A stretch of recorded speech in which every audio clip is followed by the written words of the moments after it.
everybody, welcome back to my channel. I'm Magical Jill, and today we are talking about Dragon Ball, specifically a lost episode that is not on any of the DVDs or Dragon Boxes or anything like that. It's called Looking Back at It All, the Dragon Ball Z Year-End Show. And that is really exciting. I can't wait to get into it with you guys, but first, I did want to say we have a question of the day, which is... what is your New Year's resolution this year? I am very happy that it's finally 2026. We're like 2 days in now, I think. We just adopted a new cat, and my resolution is to hopefully have all of my cats get along. Mine, as cliche as it is to get a little healthier.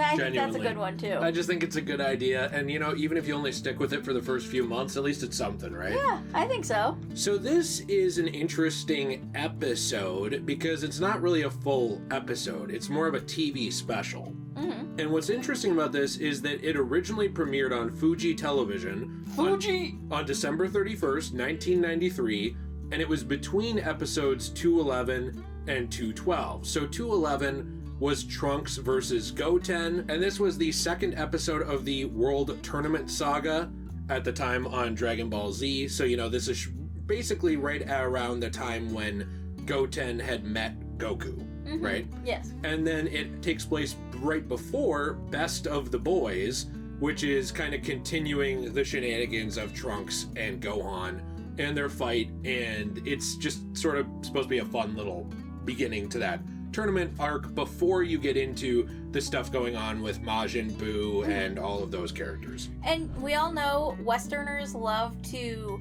debate canons and all of that. I will just say very quickly, I don't think it really matters with this because it's very obviously just a short promo that they put together to show off that there's going to be a new season, it's a new year, you guys should totally watch the show, and it's exciting. Basically, it's a commercial. It is basically a commercial. It's a commercial with original animation, so there's like outfits, animation, things happening that you won't see in other episodes, but it's not a full episode. And that's what's weird about this, is we will talk a little bit about what it is too, but essentially this is, as far as we know, only about 5 to 6 minutes. And there are copies of it floating around the internet, though for some reason Toei has struck it down several times, even though they don't sell it. It's not on any Dragon Boxes. It doesn't get aired. It's not officially translated. Yeah. It's very weird that they keep going out of their way to strike down this barely, VHS quality footage, but they have, which is why we don't show it uncut here. We show little bits of it, and we show gameplay and other stuff mixed in. There is also rumors that this was a full episode, like a full 30 minutes, but nowhere have we been able to see any truth to that statement. There has been a couple websites that kind of implied that. Like the Lost Media Wiki, for example, implied that, and they're usually pretty spot on with their stuff, but it seems to me like they were confusing this with the Dragon Ball Z Summer Special, which I believe is slightly longer, because when you actually go to the Lost Media Wiki, they provide a link where you can download footage of a special, but it is titled as the Summer Special there. And they called it this special, but it's not. And even when I tried to download that, there's some kind of file corruption. You can't actually unpack it. Lame. Like, you can't unzip it. Lame. So I kind of think they're just wrong. This is really just a recap, though. I mean, we know about the Cell arc. This pretty much is recapping the androids and Cell arc and a couple other things. However, it's really cute because it's Goku back from the dead, hanging out with his family on a holiday. You know, they're doing the classic Japanese thing where families get in the bathtub together, which I know... To Westerners is very weird, but to them it was not. I know to Americans that is the biggest weird thing ever, but like, yeah, that was super normal in Japan. I mean, there's even a really famous scene in My Neighbor Totoro where the two little girls are in the bathtub with their dad. Like, Japanese families just share a tub. I don't know. It was just a communal bathing. It's just a thing they do. Yeah, so, I mean, that's kind of how it starts, is him instant transmissioning, showing up. They're excited to see him, and he instant transmissions. I think the funniest thing is he instant transmissions his clothes off. Yeah, and he gets in the tub with them. Yeah, naked. So that's pretty funny. And then after that, it's essentially just them hanging out and talking about the android arc, what happened. And having a meal, And what happened with, Teen Gohan taking on Cell. And then they put on their cute little tuxedos at the end and say bye to the audience, and I think that's really cute. Well, don't forget Chi-Chi. That's Chi-Chi true. does show up to scold them in typical Japanese helicopter mom fashion. I love that the scolding is just, well, aren't you going to come in for dinner? Yeah, that's pretty much all it is. What's funny about this is there is no...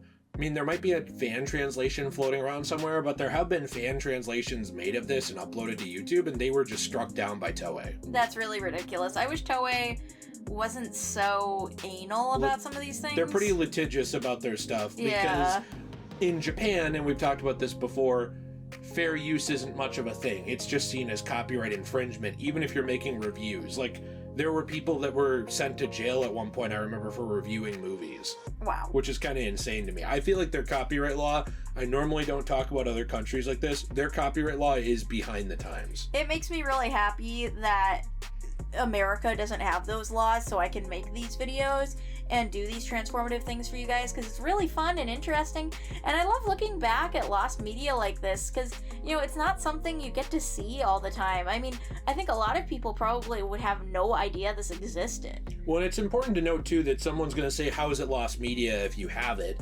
It was gone for years. It was uploaded from someone recording it on VHS in Japan at one point, I believe. So, essentially, it's something that was gone for multiple decades.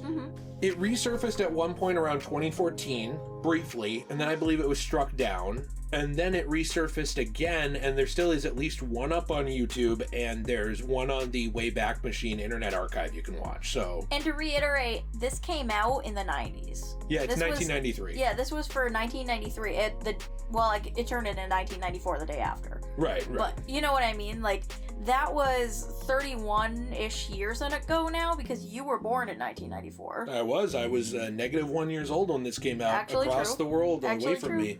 And what's interesting about this, too, is, yes, in terms of continuity, it can be placed in that era, right between those episodes, or essentially right before the adult division is happening. But if you're actually watching Dragon Ball Z, even that's kind of like, it doesn't make sense.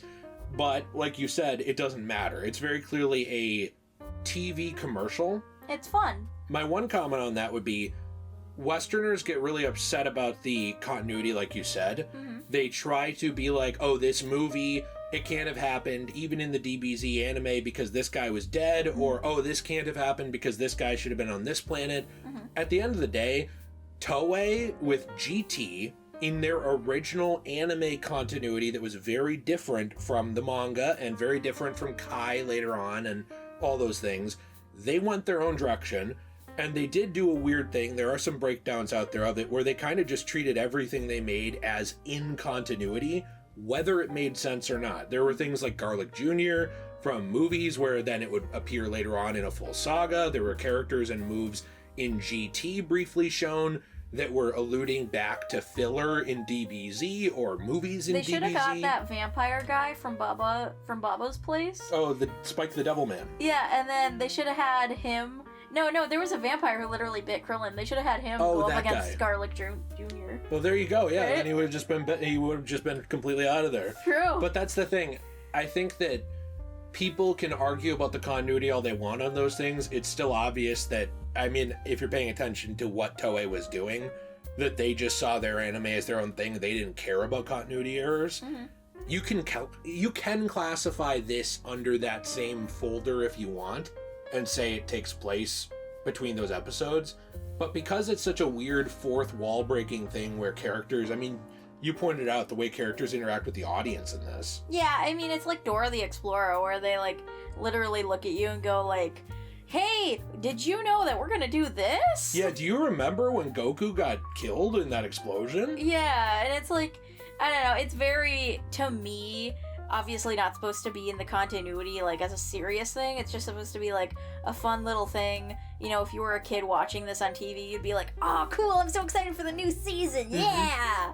And so what are your thoughts on it overall, Jill? Because I know I talked a little bit about the continuity and everything, but what do you think about this reappearing. For me, I think it's just kind of a fun little silly thing that unfortunately is sad you don't get to see anywhere.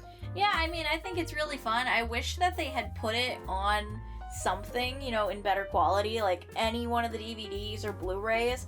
I mean, I know it's not like the most important thing ever, but it is still a piece of Dragon Ball history, and a lot of anime fans are really serious about that kind of thing, you know? So I just think that it's really fun. I wish they would have put it on something and preserved it more, and that it wasn't just a, well, maybe you could find it on the internet, maybe you can't. I think that media preservation, unfortunately, especially in this era, was not important to anybody. You know, most of these things, like there's little pieces of anime art, there's little comic strips, there's little things like that that are just in one copy of one book ever, or they're just in someone's filing cabinet. I mean, you had video game studios that lost the source code to their own games from the 90s. Yeah, like, wasn't there one Silent game studio Hill. that had like a server fire or something? Yeah, The Sims, they had their server fire in the early 2000s in America. Silent Hill, around 2000 or 2001, I believe, or 1999, I think, they had made the first game, and then they eventually lost the source code for their games that they had made later on. Like, I'm just saying, they just kind of threw everything out. what you did was you made the thing, it came out, people enjoyed it, and then they expected to make the next thing. It's like they didn't expect there to be a lasting legacy for any of these things, including Dragon Ball.